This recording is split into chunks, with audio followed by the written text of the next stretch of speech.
لەگەڵ میوانەکەم باسیەم بابەتە دەکەم بەڕێز عومەر عەبدولەتیف سەرۆکی ڕوانگەی سەوزی عێراقی لەگەڵم دەبێت. بەڕێز عومەر سپاس کە لەگەڵ کوردستان 24 گۆڕانکاری ژینگەیەکان گۆڕانکاریکی جیهانین کە گۆڕانکاری نەرێنی لەسەر کەشوهەوای جیهان دروست کردووە.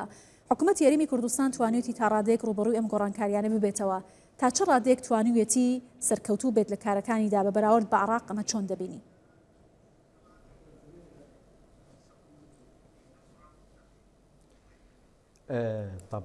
طبعا مساء ئێوارە باش بۆ ئێوە و تەواوی بینەرانی بەڕێزی کوردستان 24 زۆر سپاس بۆم میوانداریە بەدڵنیاییەوە دەستپێک تا دەمانەوێت پیرۆزبایی و دەستخۆشی لە هەرێمی کوردستان بکەین بۆ یەکێتی نێودەوڵەتی پاراستنی ژینگە. ئەمە بۆ حکوومەتی هەرێمی کوردستان بەئەرێنی حساب دەکرێت بەتایبەت لە بەرامبەر ئەو گۆڕانە کشوهەوەی کە ناوچەکە و باکووری ئەفریقای گرتووەتەوە. بەڵام هەرێمی کوردستان بەردەوام هەوڵ دەدات کە پێوەرە نێودەوڵەتەکان بشێنێت و بەربەست دروست بکات لە بەردەم ئەو گۆڕانە و خزانە نێو ئەو یەکێتی نێودەوڵەتیەوە دەکات هەرێمی کوردستان بەشدار بێت لە پرۆگرامی 170 وڵاتی دیکە، هەروەها 1400 ڕێکخراوی دیکە کە دەکرێت بتوانرێت کەشێکی سروشتی لە هەرێمی کوردستان لەو چوارچێوێ لە ڕوبەڕبوونەوەی گۆڕانی کەشوهەوا بە ئافرێنن. کوردستان بەردەوام هەوڵ دەدات کە ژنگەکەی ببوژێنێتەوە لە چوارچەوەی هەڵمەتی جیای داچاندنی دار و درەخت بۆ نمونەوە هەولێری سەوز ئێستا لە بەردەستیانە و 7 ملیۆن درەخت دەچێندرێت و چەندراون. وێنەکان دەری دەخەن، بەڵگەکان دەری دەخەن کە ئەو پرۆژەیە بە باشترین شێوە جێبەجێ کراوە. خوازیارین حکوومەتی هەرێمی کوردستان لە هەنگاوی داهات و زیاتریش مامەڵە لەگەڵ واقعی ئەو ژنگێدا بکات و لە چوار پارێزگەیە، چونکە ڕووگەیەکی گەشتیارین بۆ عێراق و تەواوی جیهانیش لە کاتی هاویندا. پێویستە زۆر پرۆگرامی دیکە هەبێت لە هەرێمی کوردستان بۆ ئەوەی نمونەی باڵایتر بن بۆ تەواوی وڵاتان و نمونەش بێت بۆ زۆر باش. ئەبینین کە عێراق لە بەردەم مەترسی بە بیابانبووندایە کۆچی ژینگەی دەستی پێکردووە، ڕێژەی سەوزای کەمی کردووە، وشکبوون و وشکە ساڵی ڕووی لە عێراق کردووە. بۆچی گەیشتۆتە ئەم ئاستە؟ ئایا پلان نییە یا حکوومەت کەم تەرخەمە هۆکارەکان بۆچیە گەڕێنیتەوە؟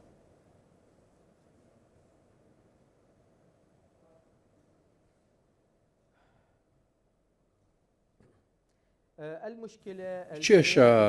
گۆڕانی کەشوهەوا بە بەربڵاوی عێراقی گرتووەتەوە زۆر گۆڕانکاری ڕوویان داوە لە دەرەنجام. ئەمە بەرهەڵستی هەرم مەزنن،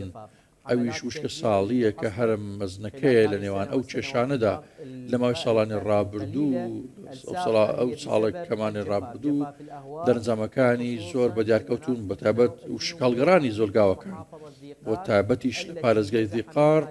کە لێوە 14,000 خێزان ئاوارە بوون وێڕای ئەوەی زۆرێک لە گامێشەکان جانە دەستداوە و مردار بوونەتەوە بەهۆی ئەو کارجێڕی خراپەی بەکارهێنانی ئاو و ساماناویەکان لەلایەن حکوومەتی بەغدا، هەروەها گیرانەوەی ئاو لەلایەن وڵاتانی هاوسێ وێڕای گۆڕانی کەشوهەوا کە هۆکار بۆ بەرزکردنەوەی ئاستی پلەی گەرمی وشکە ساڵی هەڵبگەڕێ بە تابەت لە ناوچەی زۆنگاوەکان. کێشەکەلی زۆر هەن بەسڕە دیقار زۆر خۆپیشاندان تێبینی دەکرێن و ڕوو دەدەن ڕۆژانە هەفتەیە کە بەردەوامن بۆی کەمی ئاو لە تەواوی گوند و دێهات و شارۆچکەکانی ئەو پارێزگایانە. کێشەکە لەمەشدا نیە، چێشکە ئەوەیە کە بەربڵاوترە کێشەکە لە میسان و سەماوە و دیوانیە و کەربەلا و پارێزەکانی دیگەشی گرتووەتەوە. ترس هەیە کە ئەو قەیرانە تەنانەت لە بەغدای پایتەختیش ئێستا زۆر بەربڵاوە.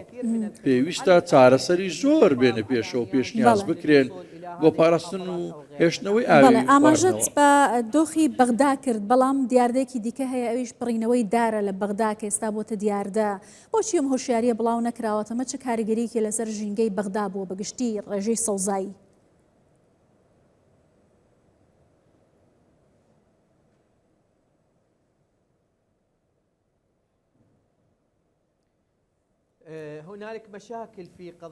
کێشەگەلی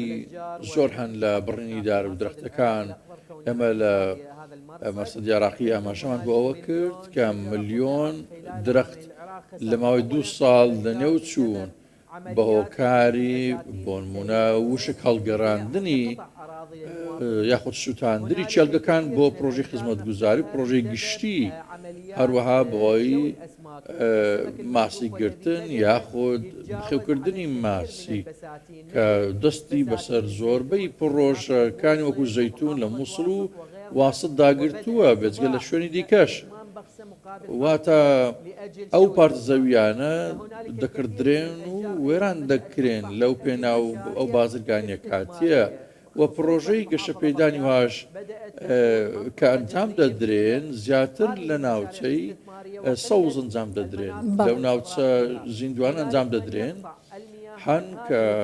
هەندێک ناوچەش ئاوی سەر ئەو بێستانانە دەبڕدرێت بۆ ئەوەی سوودی لەلایەن دیکەەوە لێوەربگیرێت ئەمەش دیسان بەزیان کشاوەتەوە هەوڵێکی خراپە بۆ گۆڕانی ئەو ژینگە سروشتەیەکە هەیە چونکە ئەو درەخت و سەوزایی هۆکارە بۆ پاکردنەوەی هەوا لە دوانۆکسیدی کاربۆن بۆ ئەوەی باشتر بێت بەڵام خێستا خەریکە و کێشەیە دێهاتەکان زیاتر دەگرێتەوە خوازارین هاوڵاتیان زیاتر ئاشنا بکرێن و زۆر باشە بەڕێز عومەر دیارە لەگەڵ ئەو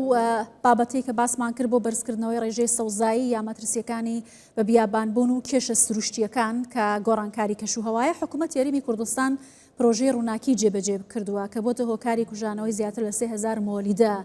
ئەم گازانەی زیان بەخشن ئیستی ترکەم بوونەتەوە لە نێو ژینگەدا حکوومەت عێراق چۆن نەتوانێت کەڵک لەم ئەزمونە وەربگرێت بۆ پاکردنەوەی ژینگەکەی دواتر پلانەکانی داهاتوو بۆ پاکردنەوەی کەشوهەوا.